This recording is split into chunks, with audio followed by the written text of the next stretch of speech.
Study IQ world में आपका स्वागत है। नमस्कार दोस्तों आपके अपने चैनल स्टडी IQ वर्ल्ड में आप सभी का स्वागत है। जैसा कि आप लोग देख पा रहे होंगे कि एक नई खबर निकल के आ रही है, बहुत बड़ी खबर है कि भारत में जो है एक चिंता का विषय है कि पाकिस्तान में एक ऐसी जो है बिल पास हुआ है, ऐसा जो है अधिकार किसी को दिया गया है जिससे भारत की चिंताएं बढ़ सकती हैं।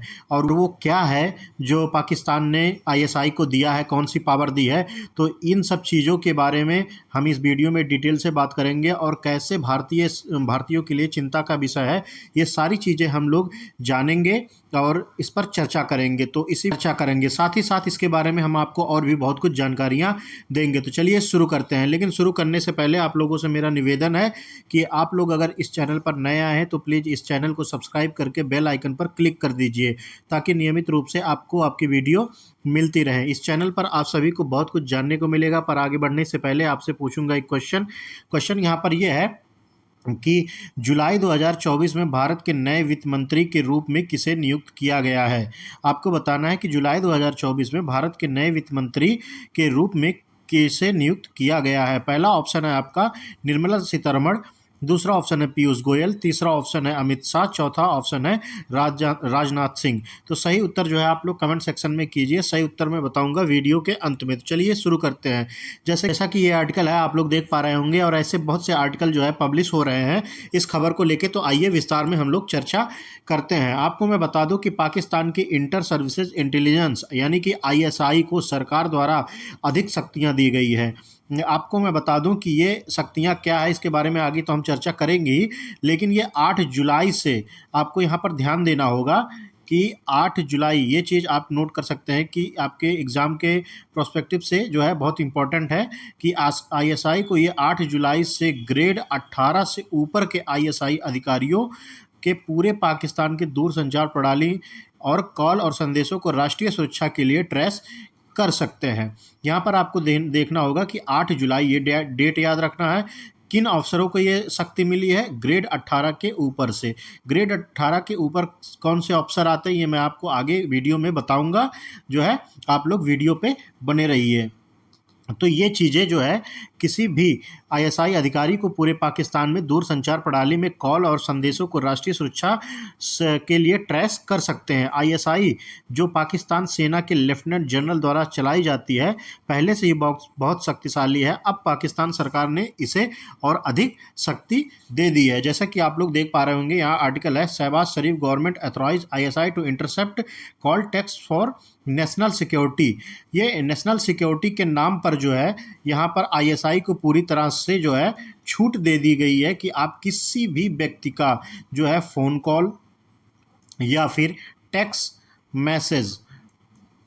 मैसेज आप जो है किसी का भी आप जो है ट्रैक कर सकते हैं। तो यहाँ पर कहीं ना कहीं आप खुद समझ सकते हैं कि अगर आपके पास किसी के फ़ोन कॉल की डिटेल्स आ जाती है तो आप उस व्यक्ति के बारे में, आज के दौर में तो आप बिल्कुल कह सकते हैं इस दुनिया में, जिस दुनिया में हम लोग जी रहे हैं, इस दुनिया में मोबाइल कहीं ना कहीं बहुत ही एक व्यक्ति का अभिन्न अंग समझ लीजिए एक प्रकार से हो गया है। और सारी अगर जानकारी आपको लेनी है तो एक मोबाइल फ़ोन से आप अगर उसका फ़ोन कॉल ट्रेस कर सकते हैं, टेक्स्ट उसके ट्रैक कर सकते हैं, तो सारी जानकारी उस व्यक्ति की आपके पास अपने आप आ जाएगी। तो कहीं ना कहीं ये चीज़ें ISI को जो है शहबाज शरीफ गवर्नमेंट ने दे दी गई, उन्होंने अथॉराइज कर दिया है।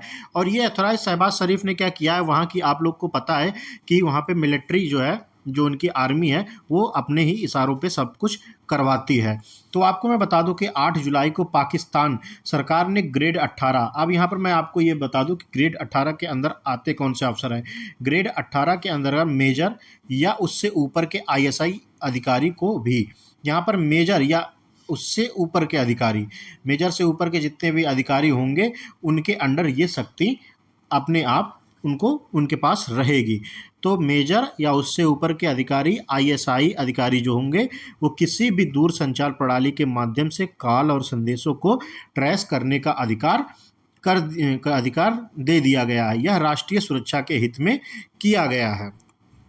पाकिस्तान दूरसंचार पुनर्गठन अधिनियम 1996 की धारा 54 में संशोधन करके किया गया और यह स्पष्ट रूप से सुनिश्चित करता है कि ISI के पास अब साधारण लोगों के जीवन में हस्तक्षेप करने और भी अधिक शक्ति है। एक मेजर जो अपेक्षाकृत जूनियर अधिकारी होता है को यह शक्तियां मिलने का मतलब है कि आईएसआई के कई अधिकारी जैसे कि निदेशक जनरल, लेफ्टिनेंट जनरल नदीप अंजुम को ये व्यापक और मनमानी शक्तियां प्राप्त हैं। आईएसआई प्रमुख के अधीन लगभग 10,000 major general, sorry 10 major general, 10,000 नहीं, यहाँ पर मिस्टेक हो गया मुझसे, माफ़ी चाहता हूँ। आईएसआई प्रमुख के अधीन लगभग 10 मेजर जनरल और कई ब्रिगेडियर हैं जो सेक्टर कमांडर हैं। कुल मिलाकर देश के विभिन्न हिस्सों में लगभग 75-80 अधिकारी यानी जनरल, ब्रिगेडियर, कर्नल और मेजर के पास यह शक्ति होगी। आईएसआई अच्छी तरह से स्टाफ है और पाकिस्तानी की सेना के किसी भी कोर से बड़ी है। तो उम्मीद है आप लोग को ये चीज़ें समझ में आ गई होंगी। तो ये चीज़ें अगर जब बिल मतलब जब पावर दे दी गई है तो कहीं ना कहीं ह्यूमन राइट्स का बोलना वहाँ पर लाजमी है। आप देख सकते हैं कि ह्यूमन राइट्स ने सवाल उठाया है, पाकिस्तान के ऊपर एलिगेशन लगाया है कि ये जो है प्राइवेसी का वायलेशन है।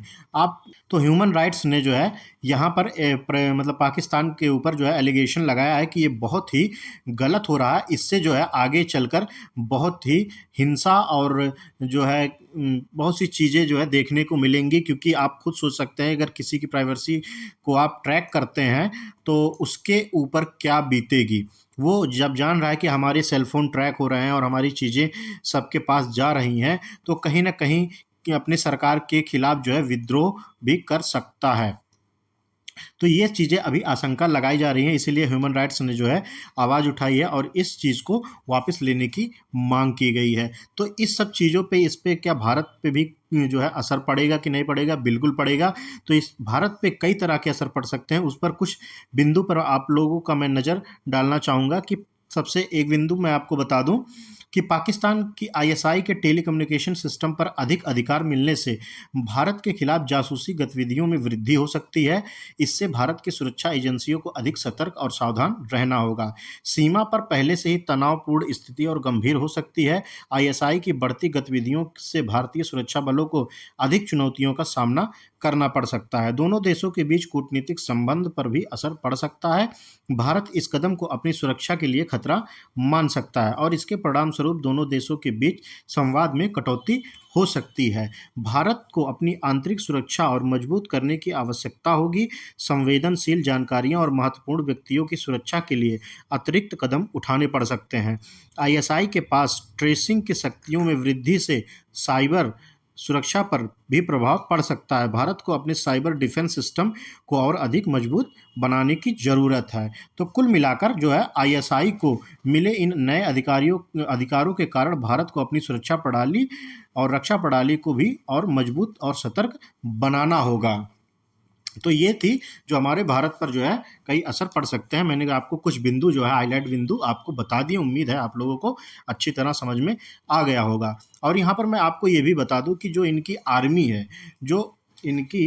आर्मी है वहाँ पर ये पाकिस्तान गवर्नमेंट को आप एक तरह से देख लीजिए रूल करती है। जो पाकिस्तान के अगेंस्ट जाता है वो बिल्कुल उनको बर्बाद कर दिया जाता है। जैसे कि आप लोग देख पा रहे होंगे कि इस समय इमरान खान की स्थिति क्या है। आपको ये सभी को पता है कि पाकिस्तान सेना जो है देश को चलाती है और राष्ट्रीय सुरक्षा विदेश नीति विशेष रूप से भारत के साथ द्विपक्षीय संबंधों और जम्मू और कश्मीर के मुद्दों पर निर्णय लेती है। यही कारण है कि कोई भी पाकिस्तानी प्रधानमंत्री अपने 5 साल के कार्यकाल को पूरा नहीं कर पाया है। इमरान खान जिन्होंने सेना की आलोचना की, हालांकि उन्हें पहले पूरी तरह से सेना का समर्थन प्राप्त था, उनको मुख्य रूप से सेना के द्वारा ही हटाया गया, ये सभी को पता है। वर्तमान में जो है प्रधानमंत्री शहबाज शरीफ अपना कार्यकाल पूरा कर पाते हैं या नहीं, या देखा जाना बाकी है। तो ये जो बिल पास हुआ है उस पर जो है यहाँ पे पाकिस्तान तहरीक इंसाफ के चेयरमैन बैरिस्टर गौहर अली खान जो है इन्होंने ये भी कहा है कि ये अनकॉन्स्टिट्यूशनल है और ये बिल्कुल जो है इलीगल है, इसको वापस लेना चाहिए।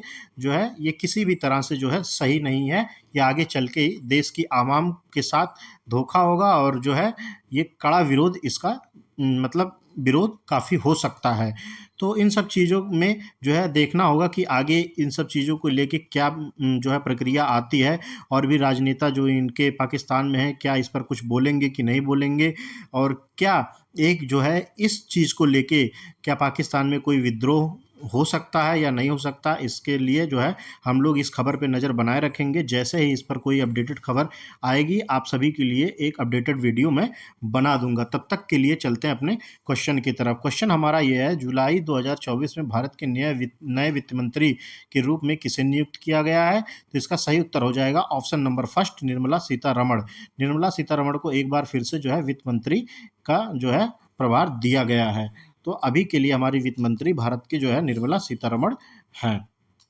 तो इसी नोट के साथ हम लोग इस वीडियो का अंत करते हैं, और आप सभी से मेरा निवेदन है कि मेरे स्टडी IQ वर्ड चैनल को सब्सक्राइब करें, लाइक करें और अपने दोस्तों के साथ शेयर कीजिए। तब तक के लिए आप सभी को मेरा नमस्कार। जय हिंद, जय भारत।